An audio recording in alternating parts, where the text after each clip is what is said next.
World news के sponsor हैं स्वागत, अदरक, लहसुन और मसाले 100% प्योर एंड हाइजीनिक। अस्सलाम वालेकुम, आदाब। मैं हूं खलील फरहाद। शुरू करते हैं वर्ल्ड न्यूज हेडलाइंस के साथ। कतर के साथ दिगर खलीजी रियासतों के रिश्ते हुए बहाल तो ओमान ने किए कतर से बड़े मुआहदे। टूरिज्म, डिफेंस समेत 6 डील पर दोनों खलीजी ममालिक में हुई डील।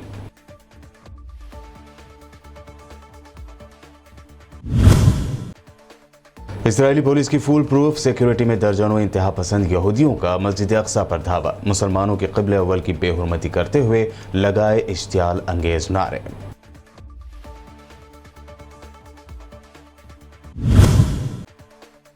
इसराइल ने फ़लस्तीनी तंजीम हमास के 50 अरकान की गिरफ्तारी का किया दावा। कैश, हथियार भी किए जब्त। इसराइली पीएम बेनेट ने की प्रेस कॉन्फ्रेंस, कहा सुसाइड बेल्ट बनाने की जा रही थी तैयारी। कोरोना वायरस वबा को लेकर भारत में आई गुड न्यूज। पिछले 24 घंटों में रिकॉर्ड हुए 1.5 साल से कम डेली केसेस, 12,000 से ज्यादा कोरोना मरीज भी हुए सेहतियाब।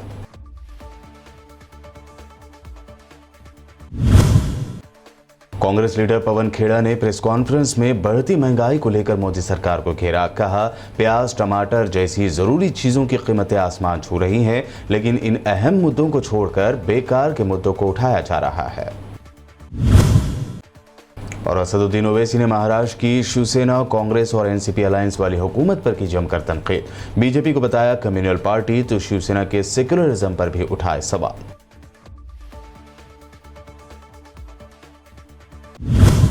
ये थे हेडलाइंस। बढ़ते हैं खबरों की तफसील की जानिब। खलीजी अरब रियासतों ओमान और कतर ने आपस में ताउन के 6 मुआहदों पर दस्तखत कर दिए हैं। ओमान के सरकारी खबर रसां इदारे ने बताया कि ये बाहमी मुआहदे टूरिज्म, डिफेंस, बंदरगाहों और इन्वेस्टमेंट के शोबों में किए गए।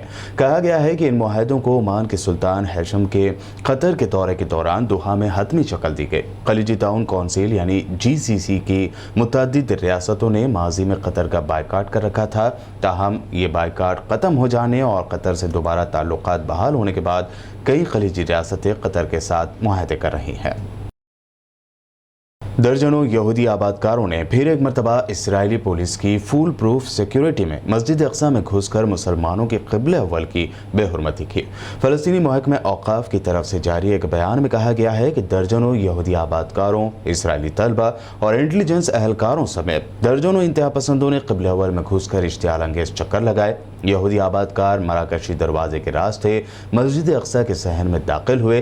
ख्याल रहे कि जुमा और हफ्ते के दिन के अलावा हफ्ते के बाकी तमाम दिनों में यहूदी आबादकार मस्जिद अक्सा पर धावे बोलते हैं और तलमुदी तालीमात के मुताबिक मस्जिद अक्सा की हुर्मत को पामाल करने वाले और इश्तियाल अंगेज इक़दामात वहीं हरकत करते हैं।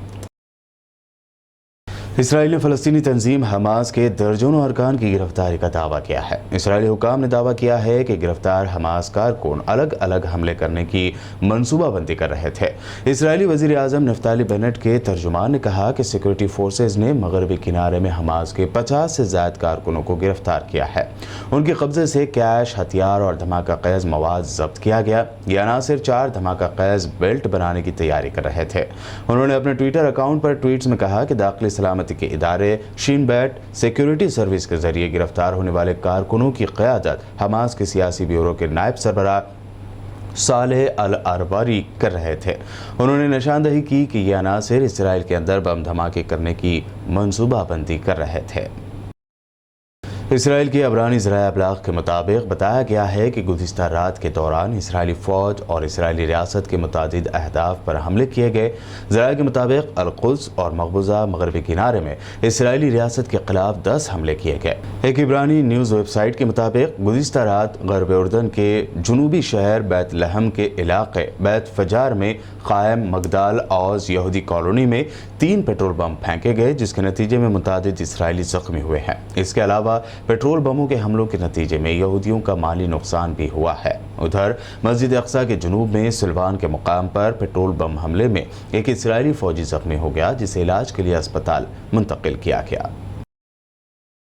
बैतुल मुक़द्दस की ताज़ा कशीदा सूरत हाल के तनाजुर में अमरीकी फ़ॉरेन मिनिस्टर ने अपने शहरियों को बैतुल मुक़द्दस बिलखुसूस पुराने शहर के गैर ज़रूरी सफ़र से गुरेज की हिदायत की है। इजरायली टीवी चैनल 7 की रिपोर्ट के मुताबिक अमेरिकी फॉरेन मिनिस्ट्री ने एक बयान में कहा कि उसने अल-कुद्स में मौजूद अमेरिकी शहरियों और अमले को पुराने बैतुल मुक़द्दस के सफ़र से गुरेज की हिदायत की है। ख्याल रहे कि इतवार के रोज़ पुराने बैतुल मुक़द्दस में चाकू के हमले में एक इसराइली फ़ौजी हलाक और 3 ज़ख्मी हो गए थे। जवाबी कार्रवाई में काबिज़ फ़ौज ने फ़लस्तीनी शहरी को गोलियां मारकर शहीद कर दिया था। यमन में आईनी हुकूमत के हामी अरब इत्तेहाद ने आज मंगल को अल-सबा सना में बैलिस्टिक मिसाइलों के खुफिया ठिकानों को फ़िज़ाई हमलों का निशाना बनाया। इत्तेहाद ने ज़हबान के इलाके में बैलिस्टिक मिसाइलों के एक बड़े हदफ को तबाह करने की तस्दीक की है। एक ज़ेर गर्दिश वीडियो क्लिप में सना में हौसियों के बैलिस्टिक मिसाइलों के डिपों पर इत्तेहादी तैयारों के हमलों के बाद होने वाले धमाके दिखाई दे रहे हैं। अरब इत्तेहाद के मुताबिक हौसी मलेशिया की जानिब से अस्पतालों और शहरियों को इंसानी ढाल बनाया गया है। इत्तेहाद ने वाज़ेह किया कि शहरियों और शहरी तनसीबात को नुकसान से महफूज रखने के लिए इक़दाम किए जाते हैं। कार्रवाई बैनुल-अक़वामी इंसानी कानून से हम आहंग होती है। शाम के देर अल-ज़ोर शहर में एक धमाके में 4 शामी फौजी मारे गए। न्यूज़ एजेंसी सना के मुताबिक ये फौजी देर अल-ज़ोर में दाइशी दहशतगर्दों की बाकी मानदा कई बारूदी सुरंग के धमाकों में मारे गए। शामी फौजी देर अल-ज़ोर के अल-क़सूर कस्बे में दाइश की बची हुई सुरंगों को नाकारा बनाने के मिशन से लौट रहे थे कि उनके रास्ते में कई सुरंगों में धमाके हुए। ज़राए का कहना है कि शामी फौजी बारूदी सुरंग के नतीजे में अपनी गाड़ी में मौजूद धमाका ख़ैज़ मवाद के फटने से मारे गए। गुज़िश्ता हफ्ते भी सूबे देर अल-ज़ोर के मशरक़ में वाक़े हजीन गाँव में बाइक बम का धमाका हुआ था। ये वाक़े ऐसे हालत में रोनुमा हो रहे हैं कि अमेरिका और उसकी इत्तेहादी कार्रवाई के बहाने शाम में मौजूद हैं। सूडान की फ़ौजी क़यादत ने एक मुआहदे के बाद माज़ूल करदा वज़ीर-ए-आज़म अब्दुल्ला हमदोक को बहाल कर दिया है। मुआहदे के तहत गिरफ्तार किए गए सियासतदानों और सरकारी अहलकारों को भी रिहा कर दिया जाएगा। सूडान की फ़ौज ने 25 अक्टूबर को सिविलियन हुकूमत का तख्ता उलट दिया था और वज़ीर-ए-आज़म हमदोक को माज़ूल करते हुए घर में नज़रबंद कर दिया था। ज़राए के मुताबिक फ़ौज और मुल्क की सबसे बड़ी जमात के दरमियान इतवार को हुकूमत की बहाली के एक मुआहदे पर दस्तखत हुए, जिसे सरकारी टीवी पर टेलीकास्ट भी किया गया। फौजी सरबराह अब्दुल फत्ताह अल बुरहान ने ऐलान किया कि अब्दुल्ला हमदोक नए इंतखाबात तक एक नई टेक्नोक्रेट हुकूमत की क़यादत करेंगे। सऊदी अरब अपनी ख़वातीन फुटबॉलर्स की कौमी टीम तश्कील देने के साथ ऐसे बैनुल-अक़वामी मियार के मुताबिक ट्रेनिंग दिलवाकर बड़े आलमी फ़ुटबॉल इवेंट्स में शिरकत के लिए तैयार कर रहा है। सऊदी अरब में ख़वातीन के फ़ुटबॉल गेम में हिस्सा लेने और उसकी ट्रेनिंग वगैरह हासिल करने पर दहाइयों से लगी पाबंदी चंद साल पहले उठाई गई है। सऊदी अरब में यूं तो गुज़िश्ता चंद सालों के अंदर कई इस्लाहाती प्रोग्राम मुतारिफ कराए गए हैं, लेकिन इस सिलसिले में रवा महीने सऊदी फुटबॉल फेडरेशन की तरफ से ख़वातीन फुटबॉल लीग के क़याम का ऐलान ताज़ा तरीन और अहम तरीन कदम समझा जा रहा है। अमेरिका में क्रिसमस व दीगर फेस्टिवल के करीब आने के साथ ही कोरोना में मुब्तला होने वालों की तादाद में भी इजाफा हुआ है। हिल मैगजीन की रिपोर्ट के मुताबिक जॉन हॉपकिंस यूनिवर्सिटी के मेडिकल शोबे के वबाई अमराज के माहिर अंबर डिसोजा ने वार्निंग दी है कि छुट्टियों का ज़माना करीब आने के साथ ही कोरोना के फैलाव के हवाले से तशवीश में इजाफा हुआ है। अमेरिका में रोज़ाना कोरोना में मुब्तला होने वालों की तादाद 1 लाख से कम रिकॉर्ड की जा रही है और 200 मिलियन अफराद को पूरी तरह वैक्सीन लगाई जा चुकी है। लेकिन इसके बावजूद माहिरीन ने इन अफराद को जिनका इम्यून सिस्टम कमज़ोर है या जिन लोगों ने अभी कोरोना वैक्सीन नहीं ली है, उन्हें बड़े इज्तिमा व समाजी प्रोग्रामों में शिरकत करने के बारे में वार्निंग दी है। न्यूयॉर्क टाइम्स के आदाद व शुमार के मुताबिक अमेरिका में गुज़िश्ता एक हफ्ते के दौरान मुतवस्सित तौर पर यानी मिडल तौर पर तकरीबन 95,000 कोरोना मरीजों का इंदराज किया गया, जिसमें गुज़िश्ता 2 हफ्तों के मुकाबले में 33% यानी 33% का इजाफा हुआ है। बुलेटिन में वक्त हुआ है एक शॉर्ट ब्रेक का। जल्द लौटेंगे और देखेंगे अहम नेशनल न्यूज़।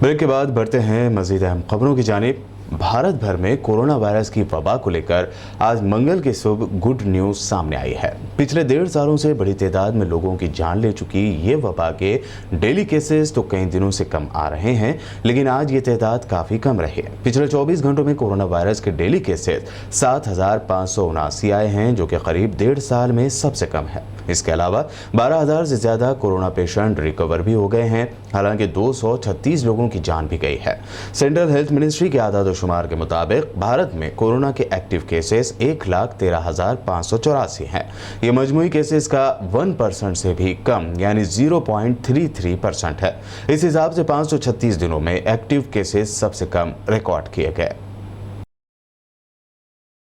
यूपी की योगी सरकार के नक्श कदम पर चलने वाली मध्य प्रदेश की शिवराज सिंह की हुकूमत ने एक और रेलवे स्टेशन का नाम बदलने का फैसला लिया है। भोपाल के हबीबगंज रेलवे स्टेशन का नाम बदलकर रानी कमलापति करने के बाद अब पाताल पानी रेलवे स्टेशन का नाम टंटिया मामा रेलवे स्टेशन किया जाएगा। टंटिया मामा आदिवासियों के अजीम लीडर का नाम है। सीएम शिवराज सिंह चौहान ने इस बात का ऐलान किया है। इसके अलावा उन्होंने कहा कि मंडला में बनने वाले मेडिकल कॉलेज का नाम राजा हृदय शाह के नाम से होगा। कांग्रेस लीडर पवन खेड़ा ने आज प्रेस कॉन्फ्रेंस में बढ़ती महंगाई को लेकर मोदी सरकार पर जमकर तनकीद की। उन्होंने कहा कि प्याज, टमाटर और भिंडी जैसी सब्जियों के दाम आसमान छू रहे हैं और लोग किसी और ही मुद्दे को उठा रहे हैं जिसका आम आदमी से कोई लेना देना नहीं है। जो आज मोदी जी ने हालत की है इस देश की, जिन लोगों ने भी, ऐसे लोग हम भी जानते हैं, आपके सर्कल में भी होंगे, व्हाट्सएप ग्रुप्स भी होंगे, जो मोदी जी पर मर मिटने को तैयार होते थे, हमसे आपसे लड़ने को तैयार हो जाते थे, आज उनकी क्या हालत है। टमाटर और प्याज की यह स्थिति है कि जैसे किचन में इन दोनों चीजों पर 144 धारा लगी हुई हो, 4 से ज्यादा नहीं रख सकते, इतने महंगे हो गए। टमाटर, भिंडी, प्याज, शिमला मिर्च, जो पिछले साल इस वक्त कीमत थी उससे कहीं ज्यादा आज टमाटर 100 से 120 रुपए इसी शहर में बिका। तो इसलिए बड़ी बड़ी बातें करने वाले जो लोग हैं, नए नए मुद्दे लाकर डिबेट्स करने वाले लोग हैं, सुबह से शाम तक आपको परेशान करते रहते हैं कि भैया बाइट लेकर आओ, फला मुद्दा, जो कि है ही नहीं। सुबह से मुझको भी बहुत फोन आया आप जैसे साथियों के। मैं हैरान था कि मुद्दा क्या है और बात किस पर हो रही है। प्याज, भिंडी 120 रुपए किलो, यह है असली मुद्दे। और यह सब क्यों हो रहा है?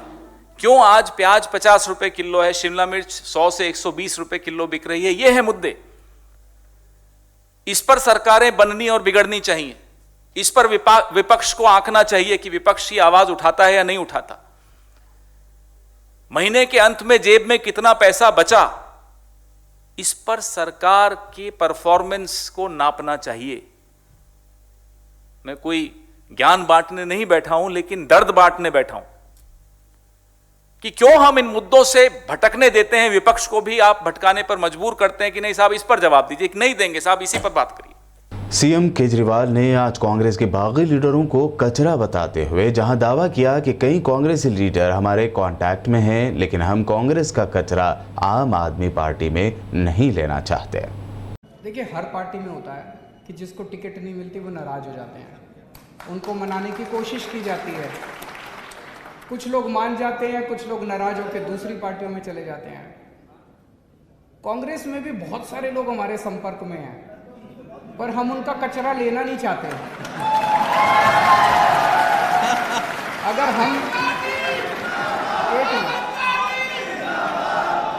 हम उनका कचरा लेना चालू कर दे, आज शाम तक मैं चैलेंज कर रहा हूं, 25 कांग्रेस के एमएलए हमारी पार्टी में शामिल हैं।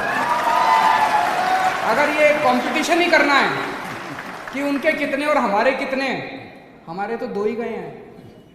उनके मैं चैलेंज कर रहा हूं, 25 एमएलए और 2-3 एमपी हमारे संपर्क में, वो आना चाह रहे हैं।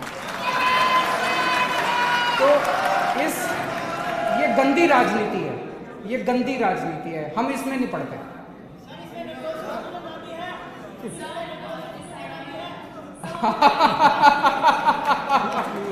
उनका प्रश्न है कि क्या उसमें नवजोत सिंह सिद्धू का नाम भी है।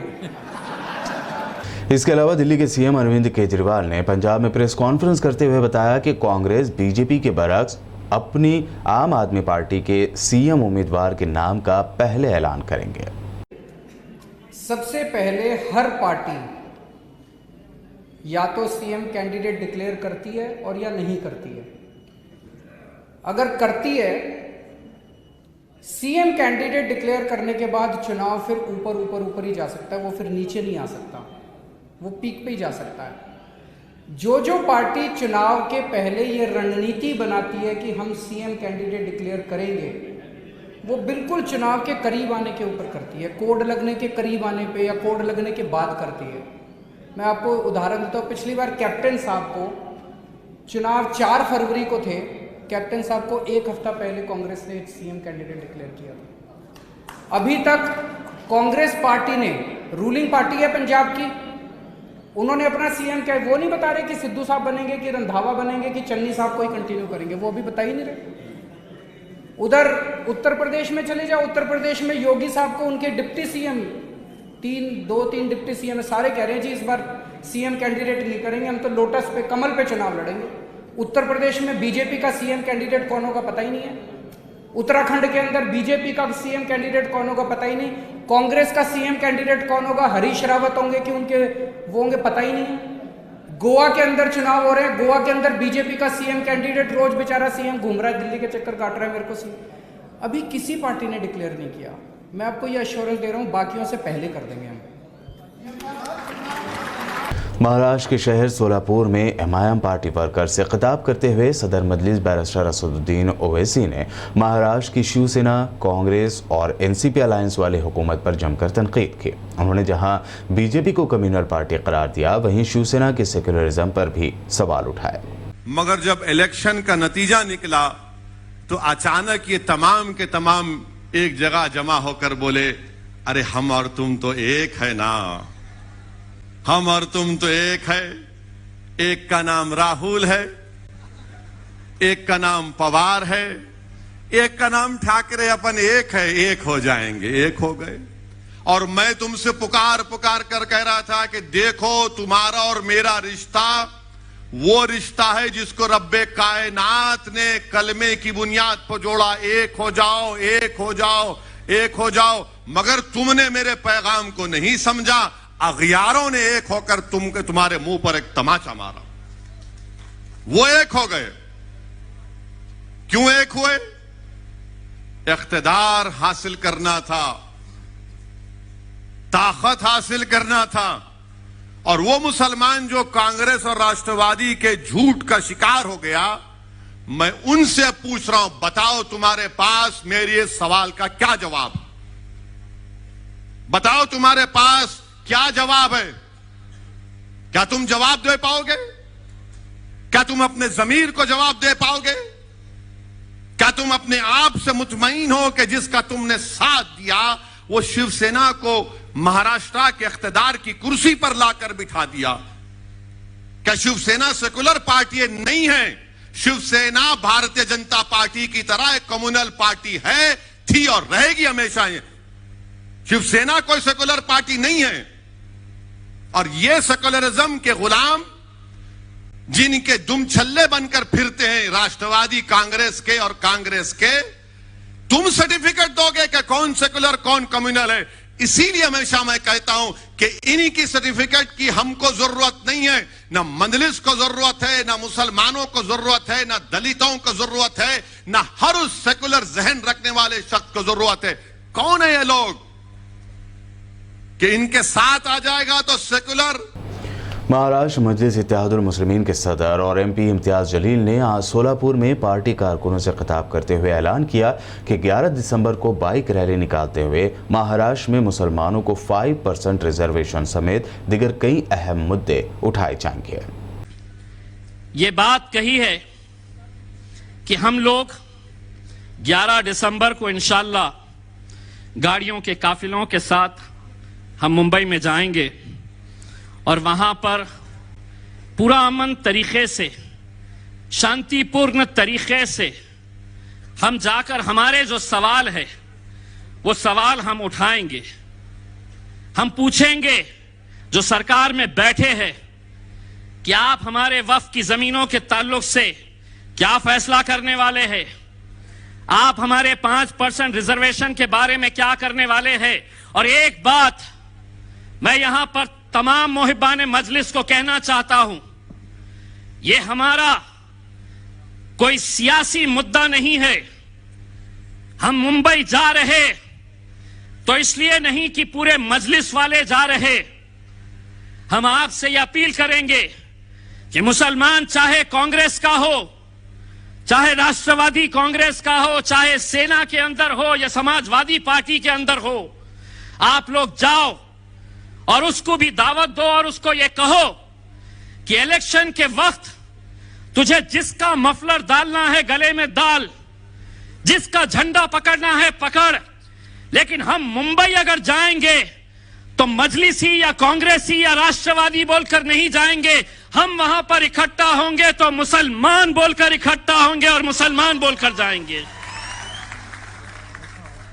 मालेगांव बम धमाका की मुलजिमा रही और भोपाल से बीजेपी के MP Sadhvi Pragya loud speaker से होने वाली अजान पर मुतनाज़ बयान देने के बाद एक और बयान उन्होंने दिया है जिससे तनाज़ा खड़ा हो गया है। अब उन्होंने भोपाल एमवीएम कॉलेज कैंपस के वाक़े कदीम दरगाह पर ज़ियारत के लिए आने जाने वालों से कॉलेज स्टाफ व तलबा को खतरा बताकर उसे बंद करने का मुतालबा किया है। साध्वी के इस मुतालबे को मुस्लिम तंजीमों ने नए फितने से ताबीर किया है। वाज़ेह है कि भोपाल में मोतीलाल नेहरू विज्ञान महाविद्यालय एमवीएम कॉलेज का क़याम 1956 में अमल में आया था, लेकिन यहाँ पर कायम कदीम कब्रिस्तान 1885 से कायम है। कदीम कब्रिस्तान कॉलेज कैंपस में भी नहीं है बल्कि कॉलेज के बाहर कैंपस की दीवार से मुत्तसिल है। साध्वी प्रज्ञा ने कब्रिस्तान के पास जाकर मुआयना किया और कॉलेज इंतज़ामिया को बुलाकर कलेक्टर को ख़त लिखने और यहाँ कब्रिस्तान और उसमें कायम नक्शबंदिया सिलसिले के बुज़ुर्ग शहनशाह अमीरुद्दीन शाह रहमतुल्लाह अलैह के आस्ताने आलिया पर ज़ियारत के लिए आने वालों पर रोक लगाने की हिदायत थी। प्रज्ञा का कहना है कि यहाँ 1985 तक मज़ार नहीं था, किस सन में ये मज़ार बन गई और एकड़ों ज़मीन को एक्वायर कर लिया गया। उत्तर प्रदेश के फतेहपुर जिले के सदर नगर पालिका सदर वो समाजवादी पार्टी लीडर हाजी राजा ने अपने गनमैन और हामियों के साथ मिलकर BJP state minority media incharge Faizan Rizvi को बीच सड़क पर दौड़ा दौड़ा कर पीटा, जिसका सीसीटीवी फुटेज काफी वायरल हो रहा है। पुलिस ने हाई प्रोफाइल मामला देखते हुए कल देर रात गए एसपी लीडर समेत 5 नामजद व 20 नामालूम अफराद पर डकैती व लूट समेत संगीन दफात के तहत मुकदमा दर्ज किया। इस वाक़े के बाद बीजेपी लीडर की पिटाई का मामला सुर्खियों में आते ही बीजेपी एमएलए अपने हामियों के साथ पुलिस स्टेशन पहुंचे और एसपी लीडर की गिरफ्तारी का मुतालबा करते हुए धरने पर बैठ गए। मुतासिरा बीजेपी लीडर फैजान रिजवी ने बताया कि हिस्ट्री शीटर हाजी रजा व उनके साथियों ने जिला अस्पताल के पास हथियारों की नुमाइश करते हुए उन्हें बुरी तरह मारा पीटा और कहा कि अब बीजेपी का सपोर्ट और लोगों को बीजेपी की पॉलिसियों को बताते हुए नजर आए तो मैं तुमको जान से मार दूंगा।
सरकारी गन्नों देख के पुलिस वाले हट गए सूजन दोनों को।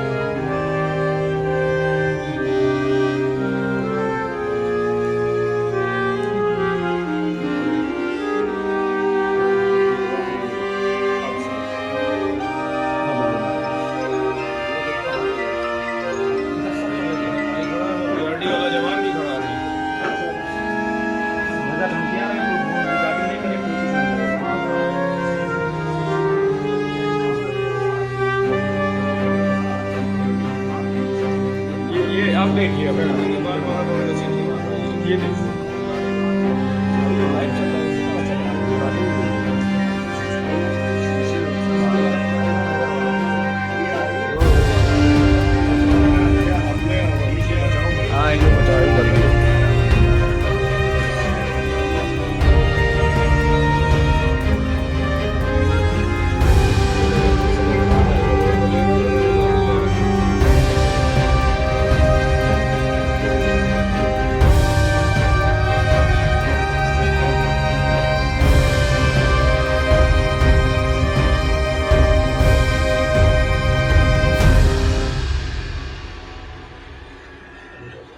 वर्ल्ड न्यूज़ के आखिर में हेडलाइंस पर डालते हैं एक और नजर। कतर के साथ दीगर खलीजी रियासतों के रिश्ते हुए बहाल तो ओमान ने किए कतर से बड़े मुआहदे, टूरिज्म, डिफेंस समेत 6 डील पर दोनों खलीजी ममालिक में हुई डील।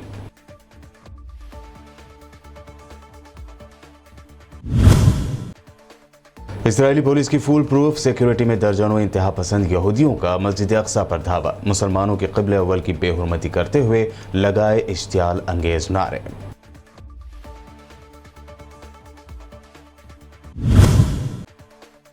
इसराइल ने फ़लस्तीनी तंजीम हमास के 50 अरकान की गिरफ्तारी का किया दावा, कैश हथियार भी किए जब्त। इसराइली पीएम बेनेट ने की प्रेस कॉन्फ्रेंस, कहा सुसाइड बेल्ट बनाने की जा रही थी तैयारी। कोरोना वायरस वबा को लेकर भारत में आई गुड न्यूज। पिछले 24 घंटों में रिकॉर्ड हुए 1.5 साल से कम डेली केसेस, 12,000 से ज्यादा कोरोना मरीज भी हुए सेहतियाब।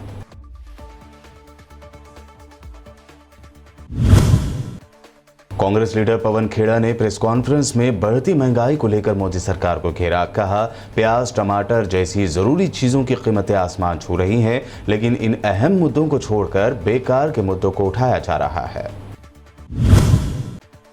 और असदुद्दीन ओवैसी ने महाराष्ट्र की शिवसेना, कांग्रेस और एनसीपी अलायंस वाली हुकूमत पर की जमकर तनकीद। बीजेपी को बताया कम्युनल पार्टी, तो शिवसेना के सेक्युलरिज्म पर भी उठाए सवाल।